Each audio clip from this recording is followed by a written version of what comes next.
We've been waiting for this breaking news this morning, and now we have it. The Senate Intelligence Committee just releasing their report on Benghazi. Chief Intelligence Correspondent Catherine Herridge is live in Washington. She has just gotten her hands on this 85-page report. So, Catherine, what do you know so far?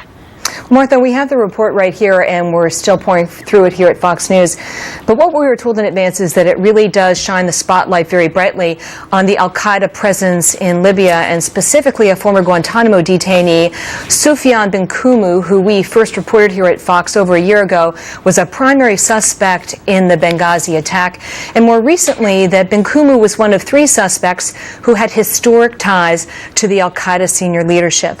And I'm right now on page 10 of the report, and it cites specifically, and this is news, that in July of 2012, so just a few months before the attack, the CIA produced a report that was called Libya, Al-Qaeda Establishing Sanctuary, and it went on to describe how Al-Qaeda affiliated groups and associates are exploiting the environment in Libya to enhance their capabilities, and that they are seeing sort of a mirror image of Al-Qaeda establishing a presence in Libya and neighboring Egypt under the Jamal network. So again, what we see so far in this report is very strong evidence, reports by the Defense Intelligence Agency as well as the CIA prior to the Benghazi attack, that Al-Qaeda was establishing itself in that area. And then again, this link to the former Guantanamo detainee, Sufyan bin Kumu. Very interesting. So say again, Catherine, where the report that showed an increasing al-Qaeda presence in Libya, who generated that? Was that CIA?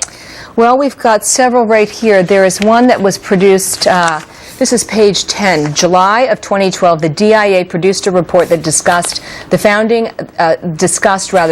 of Ansar al-Sharia.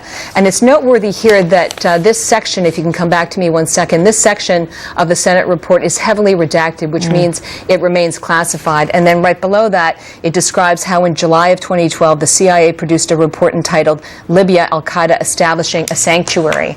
And this comes on the back of our reporting here at Fox News that there was also a report prior to the attack by the Library of Congress that was declassified that again talked about al-Qaeda establishing that presence in Libya, and most importantly that the likely new face of al-Qaeda in Libya was the former Guantanamo detainee Sufyan bin Kumu, who we were first to report as a primary suspect in this attack. Secondly, and I think this is also important, is that it shows, this report, that Benghazi had a significant amount of premeditation.